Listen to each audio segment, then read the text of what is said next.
Oke, Assalamualaikum warahmatullahi wabarakatuh. Halo teman-teman semuanya, selamat datang di podcast Ausaf. Dan kali ini pembahasan kita adalah tentang rokok nih teman-teman. Nah, dan kali ini saya ditemani dengan narasumber yang bernama Mas Febri Amin Nur Rahman ya Mas? Ya, betul. Nah, Mas Febri ini merupakan mahasiswa di UIN Sunan Kalijaga. Dan Mas Febri ini merupakan perokok yang sudah lama ya Mas, dan alhamdulillahnya sekarang udah berhenti merokok gitu. Oke, mungkin langsung saja teman-teman ya. Ini nih Mas, dulu kenapa ngerokok gitu awalnya? Kenapa bisa ngerokok? Penasaran Mas ini. Oh, penasaran? Penasaran. Yo, sebaya ya Mas. Banyak ya orang teman-teman sebaya itu usianya masih di bawah umur ya. Ya. Untuk yang bekerja itu belum boleh merokok dan dilarang merokok di umur segitu. Dan mereka itu udah nyoba. Dan banyak dari lingkungan saya juga itu dari orang-orang dewasa, umur yang lebih tua dari saya. Dan mungkin itu usianya di waktu saya usia SD itu awal saya merokok, itu orang yang lebih tua dari saya itu kurang lebih seumuran SMA. Nah itu kan rata-rata teman-teman saya merokok semua. Nah dari situ kan kita jadi penasaran, kenapa sih kok mereka merokok, dan kita pun akhirnya jadi nyoba. Jadi karena penasaran juga ya teman, lingkungan kok merokok, rasanya gimana ya merokok gitu ya? Itu tepatnya. Lingkunganku merokok dan aku pengen nyoba. Kayak gitu awalnya. Terus sejak kapan Mas Febri ini mulai merokok pertama?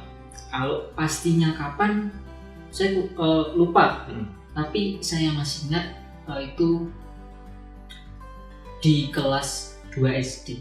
Kelas 2 SD? Antara kelas 2 SD sama kelas 3 SD. Kecil banget ya Mas itu ya? Kecil sekali Mas. Oke. Terus pas dulu ngerokok pertama kali itu orang tua tahu nggak kalau sampean itu mulai ngerokok? Enggak. Oh nggak tahu? Nggak tahu. Kalau tahu nggak tahu masih jadi apa? Untungnya nggak tahu. Iya. Tapi pernah itu waktu masuk ke kelas 6 SD, saya masih ingat betul itu ya. Masuk kelas 6 SD dan saya ketahuan nyimpen rokok. Iya. Di situ saya benar-benar dimarahin habis-habisan. Itu baru nyimpen nggak ketahuan secara langsung bahwa saya itu merokok. Terus kalau mulai ketahuan secara langsung itu kapan? Kalau untuk sampai sekarang alhamdulillah nggak pernah. Oh nggak pernah ya? Nggak pernah. Tapi ngerokoknya dari kapan sampai kapan Mas? Dari kelas 2 atau 3 SD tadi itu terus menerus. Iya. Secara kontinu sampai sampai lulus. Sampai lulus SMA? Iya, sampai lulus SMA. Berarti lama juga ya teman-teman ya? Lama. SD, SMP, SMA lulus? Iya. Terus itu kan lama banget ya, berarti kalau orang tua tahu biasanya gimana itu responnya kalau misal tahu sampean merokok? Tentunya marah banget Mas. Marah banget ya? Pasti itu, pasti. Orang tua nggak ada yang rokok ya? Maksudnya bapak ibu atau? Nggak ada, di lingkungan keluarga saya itu nggak ada yang simbah saya, kakak saya, bapak saya itu nggak ada yang merokok. Semuanya bersih. Berarti kalau misal ketahuan sekali itu langsung, dimarahinnya. Pasti. Kalau saudara ada yang merokok gitu? Nggak ada. Benar-benar sama sekali nggak ada. Cuma saya sendiri. Mantap ya. Tapi itu sih ya, pembelajaran banget gitu ya? Iya, itu benar-benar jadi pembelajaran sih Mas. Maksudnya kita walaupun orang tua kita, lingkungan kita di keluarga kita itu nggak merokok, tapi semisal di lingkungan luar kayak sekolah atau lingkungan pertemanan kita ngerokok itu juga mempengaruhi kita untuk ikut gitu ya? Pengaruh banget Mas. Jadi kurang lebih kalau kita kan pasti punya prinsip ya.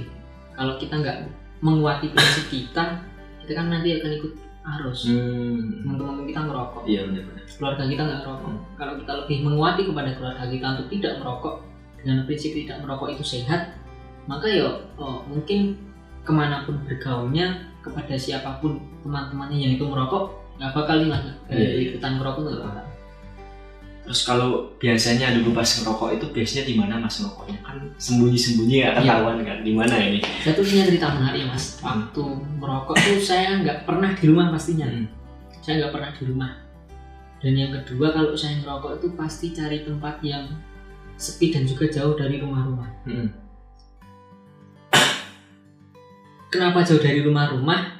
Kan nanti kalau ada orang yang lihat anak kecil kok ngerokok, nanti kan pasti diaduin sama bapaknya sama ibunya. Nah gitu. Saya nggak pengen pada waktu itu. Bukan saya pengen ngerokok, tapi saya nggak pengen ketahuan sama siapapun. Jadi waktu itu saya ngerokok sendiri. entah itu nanti di bawah jembatan, entah itu nanti di tempat yang sepi dan jauh dari keramaian. Yang penting nggak ada orang itu ngerokok, nggak ada orang yang lihat saya ngerokok. Gitu. Nah itu kan kalau waktunya biasanya kapan biasanya kan? Wah aku pengen rokok sekarang. Nah itu biasanya malam. Pasti malam. Nggak berani mas saya ngerokok siang. Kenapa? Pasti kelihatan banyak orang kan yang lalu lalang kalau siang. Kalau malam kan kita cari tempat sepi, ketika ada orang datang kan pasti kelihatan. Nah dan kita walaupun ketika ngerokok itu kan nanti ada bara apinya itu kan yang kelihatan, asapnya pun kadang juga kelihatan kalau malam. Tapi kan nggak sekelihatan kalau pas terang. Kalau pas siang hari, sore hari maupun pagi hari kan nggak begitu kelihatan kalau malam. Makanya kenapa waktu dulu itu saya ngerokok tuh milih yang waktunya malam. Malam di tempat yang sembunyi-sembunyi. Malam tempatnya sembunyi-sembunyi dan itu jauh dari keramaian dan juga jauh dari orang. Pasti. Terus selain sendiri, pernah nggak gitu bareng-bareng gitu? Pernah. Seringan sendiri atau barengan? Sering barengan. Sering barengan. Jadi waktu itu kan saya tuh merokok bareng sama anggap saja umurnya yang lebih tua dari saya. Kurang lebih beda 4 sampai 5 tahun. Nah itu tukeran rokok, terus kadang saya beli rokok, terus saya kasih ke dia, dia beli rokok, dikasih ke saya, kadang belinya patungan dan lain-lain. Gitu. Berarti emang cara dapetin rokoknya juga genta-genti ya, maksudnya kadang kita yang beli, kadang minta orang lain gitu ya. Kadang ya ada teman yang lain yang ngasih, aku lagi gak mau ngerokok nih, kamu aja yang ngerokok, kayak gitu kadang. Kalau dalam sehari atau seminggu gitu biasanya habis berapa batang atau berapa bungkus gitu mas kalau awal-awal apa dalam jangka waktu yang udah lama ini? Kalau paling banyak deh. Paling banyak tergantung keadaan mas, tergantung situasi, tergantung kondisi. Kalau lagi pusing, kalau lagi banyak pikiran, anggap aja stres gitu ya. Sehari itu jangan habis 3 sampai 4 bungkus tuh bisa. 3-4 bungkus. Bisa sendiri loh. Beda kalau sama temennya. Kalau sama temennya bisa lebih banyak lagi. Soalnya kan selain ngobrol, tuh nanti mini kopi. Iya. Nggak kerasa itu mas, nanti udah tahu-tahu habis berapa bungkus, lebih dari 3 sampai 4 bungkus dalam jangka waktu sehari loh. Sehari. Itu satu bungkus tuh berarti isinya sekitar berapa mas? 12 ya? Ada 12, ada 16an. Lumayan juga ya? Lumayan mas. Tapi kalau seringnya habis berapa? Sering itu sehari 1 bungkus. Sehari 1 bungkus? Lumayan ya, sehari 1 bungkus. Terus pernah nggak sehari gitu nggak ngerokok? Pernah. Itu karena apa biasanya? Karena nggak ada duit mas. Karena nggak ada duit. Terus kalau ngerokok di depan yang temennya nggak ngerokok, misal aku punya temen nggak ngerokok lagi nongkrong terus sampai ngerokok gitu, pernah gitu? Pernah. Nah itu biasanya temen yang nggak ngerokok itu gimana dia?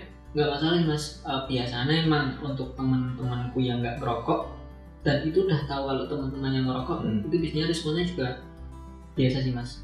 Kadang juga kalau kita ngerokok kan kita juga harus tahu keadaan, harus tahu situasi. Oh temanku nggak ngerokok, ya paling nggak kita nggak begitu deket atau nggak begitu mengganggu teman kita yang nggak ngerokok itu. Jadi untuk prinsipnya kalau kamu ngerokok ya jangan ganggu orang yang nggak ngerokok. Kalau kamu nggak ngerokok ya jangan deket-deket orang sama yang ngerokok itu. Kalau bahayanya sendiri mas, sebenarnya tahu nggak sih pas selama ngerokok itu dulu tuh tahu nggak bahayanya apa gitu? Kalau dulu bahaya ngerokok itu nggak tahu sih mas. Kalau awal-awal nih, kalau awal-awal tuh tak pikir bahayanya ngerokok tuh ketika saya ngerokok saya tuh batuk, cuma kayak gitu. Tapi untuk sekarang ini memang tak rasa rokok itu memang sangat berbahaya, bikin buat kanker kering. Ricu ya mas? Selain kanker kering, itu kan juga dalam jangka waktu panjang itu kan nanti berbahaya banget mas. Nah itu. Dan menariknya lagi kok kenapa saya sekarang bisa berhenti merokok, itu karena uang. Karena uang? Kenapa? Karena uang. Ya semenjak saya merokok pengeluaran tuh nggak terkontrol mas. Oh iya? Iya. Jadi terkadang sehari itu bisa habis 50.000 sampai 100.000 itu hanya untuk beli rokok. Sehari? Sehari. Lumayan banget ya mas? Iya. Dan untuk jatah uang ya, uang untuk jajan tuh kadang sebulan tuh juga anggap saja seminggu per minggu tuh kurang hanya untuk rokok. Aku juga mikirnya gitu Mas, kalau misal sehari 50.000 deh rupanya, Tapi 30 hari berapa ya? Sekitar 1.500.000-an ya? itu loh Mas, sing sampai sekarang aku sulit banget. Harusnya uang yang tak buat beli rokok itu kan tak tabung aja. Iya. Itu kan kalau dari dulu tak tabung, sekarang udah dapat berapa juta? Iya. Berapa puluh juta. Tapi sayangnya itu setiap mau nabung uangnya gagalannya untuk beli rokok. Itu Lo problematika orang rokok itu ya? iya, problematika orang rokok itu, pengen ngumpulin uang, pengen tabung uangnya, tapi ketika udah ketabung dan udah kekumpul akhirnya juga buat beli rokok. Habis lagi. Habis lagi. Kalau sakit karena rokok gitu pernah nggak Mas? Kalau saya pribadi belum pernah ya? Belum pernah merasakan. Kalau pol-polan biasanya Mas kalau misal terlalu banyak merokok biasanya efeknya apa gitu? Kalau efeknya mungkin sih pusing sih Mas. Pusing? Selain pusing mungkin agak sesak nafas. Oh, soalnya kandungan rokoknya itu ya terlalu over kan, gitu ya? Iya, kadang kan kalau kita ngumpul teman-teman di sekitar kita kan juga ngerokok. Selain kita jadi perokok aktif, kita kan juga jadi perokok pasif. Kita kan ikut menghisap asap dari teman-teman sekitar kita. Itu kan tak rasa juga buat selain buat pusing kan jadi apek juga kan saudaranya, jadi kurang enak. Mungkin itu sih penyebabnya juga.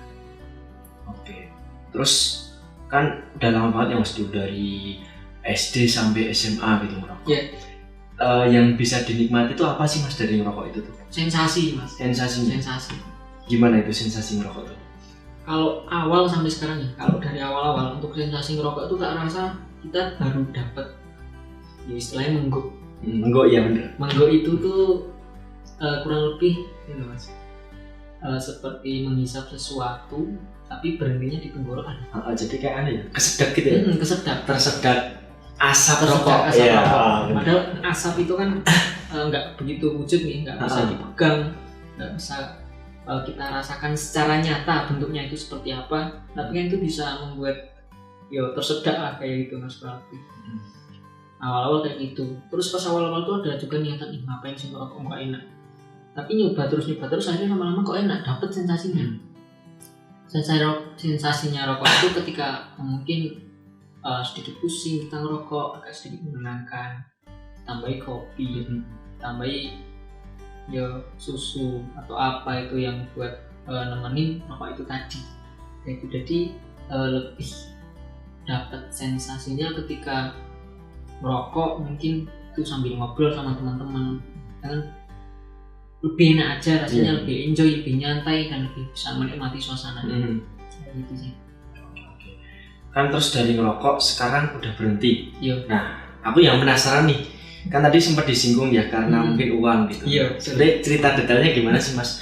Kalau maksudnya ini kan berat banget ya teman-teman ya, awalnya dari SD, SMP, SMA gitu kan, kalau ngerokok terus tiba-tiba habis lulus SMA, wah aku pengen berhenti gitu. Kayaknya kan kayak susah banget gitu menghilangkan kebiasaan lama yang udah terbiasa gitu kan. Iya. Nah itu gimana Mas perjalanannya sampai bisa berhenti? Lebih tepatnya saya nggak tahu ini berhenti beneran apa enggak ya Mas. Lebih tepatnya kambuh-kambuhan. Kadang ngerokok, kadang enggak. Kadang ngerokok, kadang enggak. Sehari nggak ngerokok, nanti sehari lagi ngerokok. Mungkin dalam jangka waktu 1 bulan 2 bulan nggak ngerokok, tapi nanti dalam jangka waktu selanjutnya kita ngerokok lagi.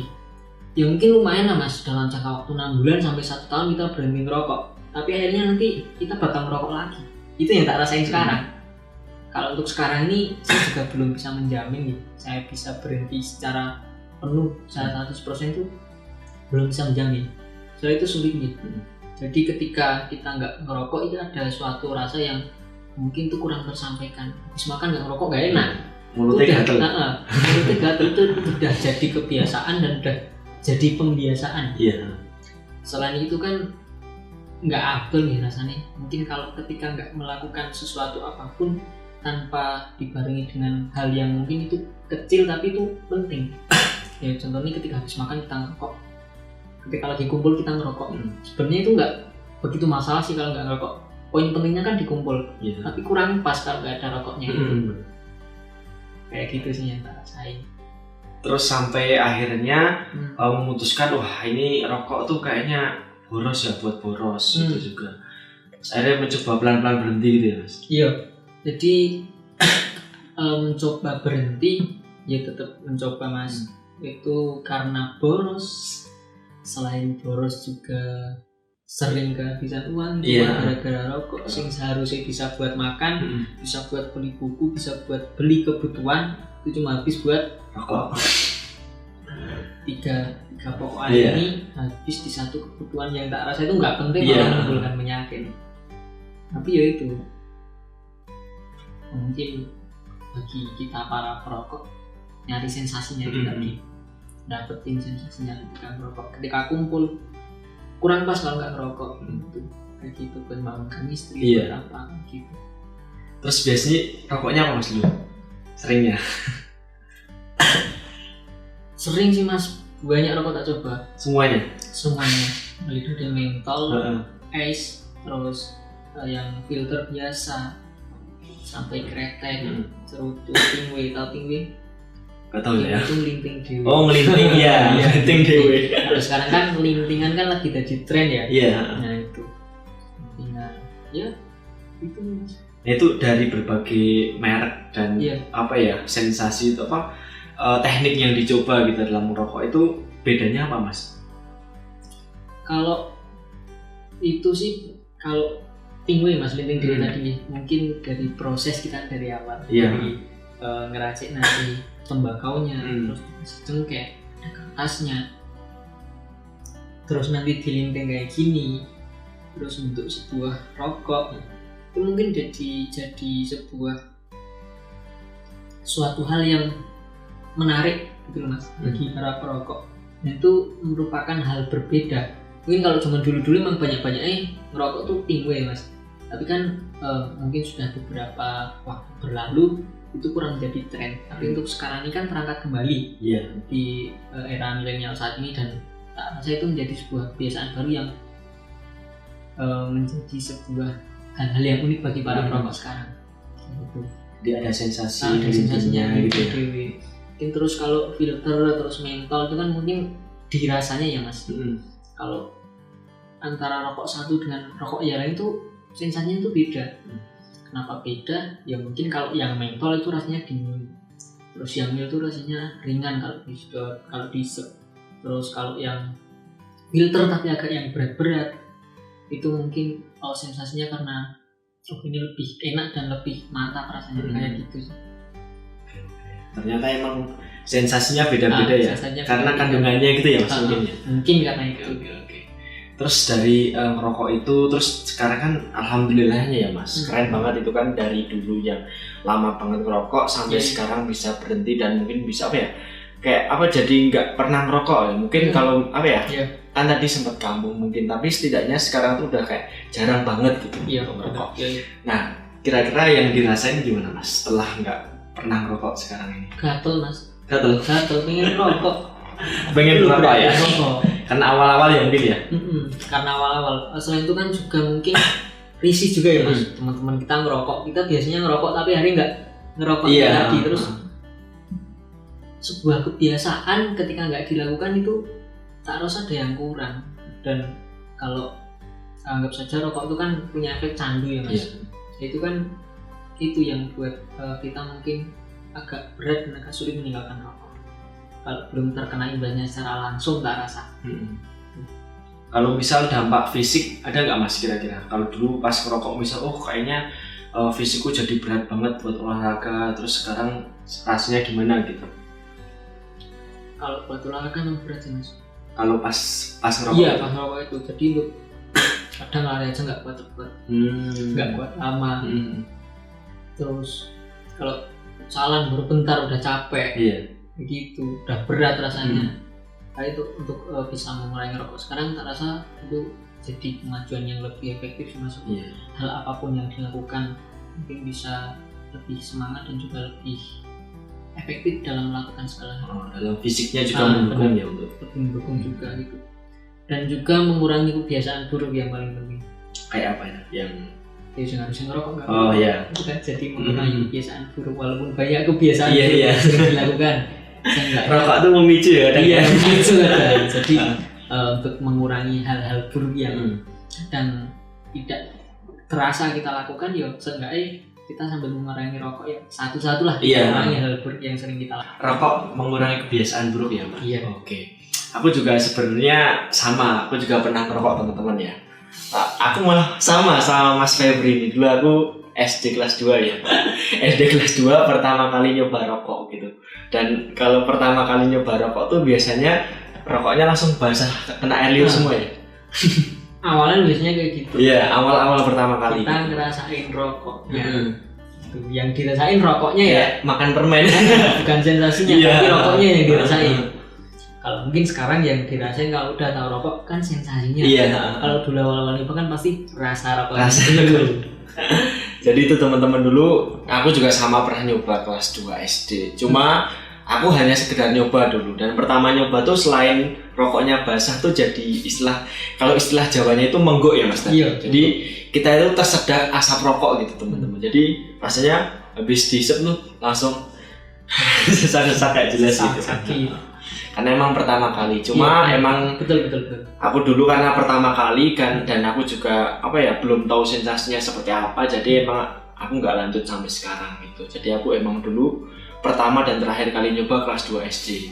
Nah, beruntung Mas Wali di situ. Iya, belum kena sensasinya. Iya. Kalau udah kena sensasinya nikmatnya rokok, itu teman-teman yang susah untuk ngilangnya. Gitu.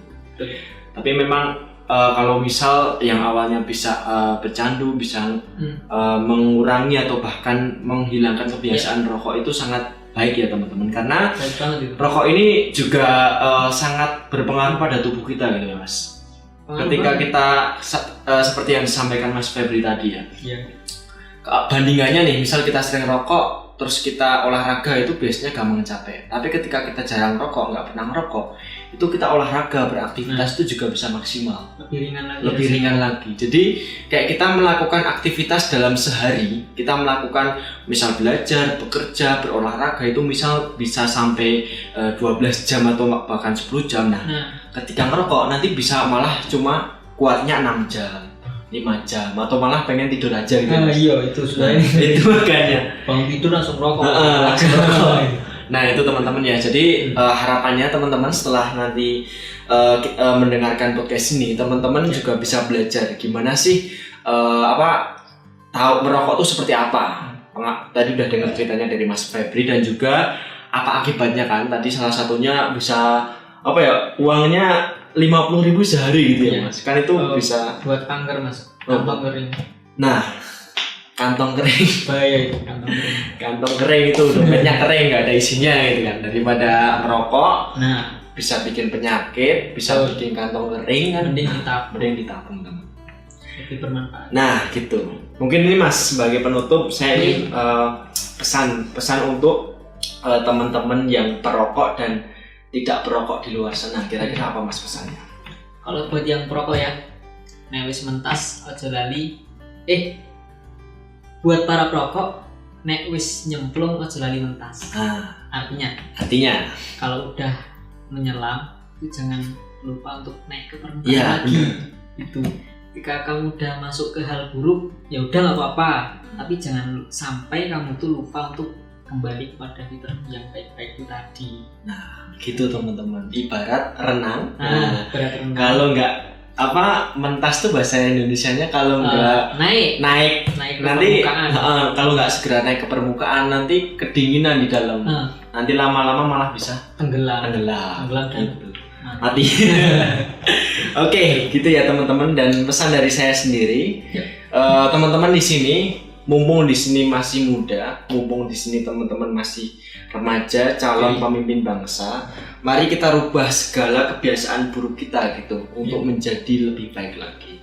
Karena segala kebiasaan kalau kita itu rubah secara kecil tapi konsisten, itu akan menjadi perubahan besar bagi diri kita. Gitu teman-teman, terima kasih. Sekian podcast kami, semoga dapat bermanfaat dan menginspirasi. Amin. Terima kasih Mas Febri. Sampai jumpa di podcast selanjutnya. Wassalamualaikum warahmatullahi wabarakatuh. Waalaikumsalam.